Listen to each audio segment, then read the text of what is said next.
Hello and welcome to my retrospective of the Godzilla franchise, the second to last video in Godzilla-thon as it exists now. As new movies come out, they will be added to it. Where to begin? This humble little franchise started life just to fill a gap in Toho's release schedule due to a cancelled co production between Japan and Indonesia called Beyond the Glory, and they needed to fill just a space in the calendar. That film was intended to be something to help heal wounds between Japan and Indonesia from the war, but Toho was denied work visas.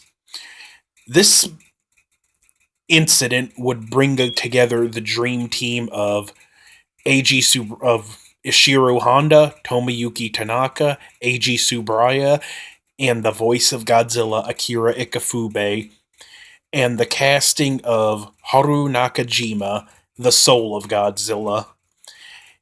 This team would prove to be so successful that here we are over 60 years later, and they're still making Godzilla movies. We're still talking about Godzilla. What started as a metaphorical story for the horrors of nuclear war has grown into a pop culture icon, with a history longer than other franchises with staying power, such as Doctor Who, Star Trek, Star Wars, and many others. Godzilla is a unique animal that has been through so many incarnations. He's been a metaphor for the bomb, a kid friendly superhero, an environmentalist, a metaphor for nature, and so many other things. There have been 32 films, with 33 coming out next year, and two more in the animated saga, plus an American version of King Kong vs. Godzilla. So the franchise is still as strong as it ever was. I really don't think any of the creative team could have even dreamed that 60 plus years later there would be 32 films with more on the way. This was success they couldn't even have dreamed of. Godzilla has become a cultural icon that means so many things to so many fans worldwide. You have people like me that have grown up with the franchise and it will always have a special place in our hearts, and people who have recently discovered Godzilla and realized what was so awesome about it. What is Godzilla to me? The two lines I most closely associate with Godzilla come from Godzilla 1984 1985, Professor Hayashida. Godzilla is a warning to every one of us. When mankind falls into conflict with nature, monsters are born. And the other one is by Raymond Burr in the closing monologue. Nature has a way sometimes of reminding man of just how small he really is. She occasionally throws off the terrible offsprings of our pride and carelessness to show us how puny we really are in the face of a tornado, an earthquake, or a Godzilla. The reckless of ambitions of man are often dwarfed by their strange and terrible consequences. For now, Godzilla, that seemingly innocent and tragic monster, has gone to Earth. Whether he returns or not, or is never again seen by human eyes, the things he has taught us remain. And that both those quotes hit the nail on the head to me of what makes Godzilla such a great monster. The best monsters are born out of mankind's arrogance. Mankind played God, splitting the atom, and created a force more destructive than any atomic bomb.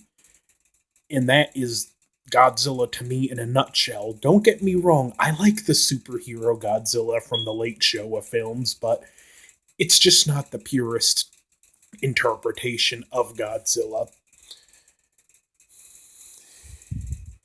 The series has been in now four different eras: Showa, Heisei, Millennium, and I guess you can call this the triple threat era because we got the legendary films. Toho's gonna do more with Shin Godzilla after Legendary's done, and we have the anime series. Even though I thought the first one was underwhelming, this is still one of the coolest times ever to be a Godzilla fan because this is the only period where we can say we have three different Godzilla franchises going on at once. In what other film franchise can boast that?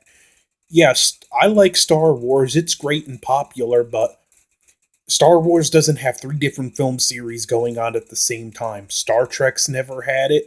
Nothing has. This is unique to us as Godzilla fans. This this franchise is rich in history, and there are countless books I would say pick up and read it. I want to get the one about the making of the first Godzilla film. It was called Atomic Dreams and Nuclear Nightmare: The Making of Godzilla 1954. Got a very high buyer score on Amazon, and looks like it's a pretty good read. So, Godzilla, the 60 plus year old pop culture icon. I know this retrospective has been kind of rambling, but if I were to really go in depth, I could be here for hours. Godzilla has faced many memorable enemies and just shows the magic of practical effects. I know it's all being done with computers now, but they just don't have the same magic as these practical effects. This is a whole other tangent, but with computers, we can create anything we want on screen. Just because we can doesn't mean we shouldn't. There is something about just the limitations of practical effects that you just have to use your imagination more because you can't do it all. Godzilla also represents that kind of creativity. I mean, one of the greatest special effects wizards of all time, Eiji Tsuburaya, special effects master, created so many memorable kaiju. Easily belongs in the same breath as Stan Winston, just like the original film belongs to be mentioned as a lot of the critical darling greatest films of all time, like Citizen Kane, Gone with the Wind, Star Wars, so on and so forth. The first film belongs in that list. It is a cinematic masterpiece that has something deep and profound to say. It's a memorable movie that will live on forever. It's every bit as timeless as the original King Kong.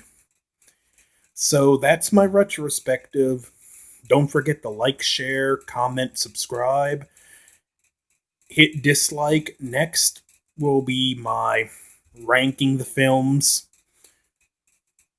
If you've watched my other videos, you already know 1984 is going to be number one, but over and out.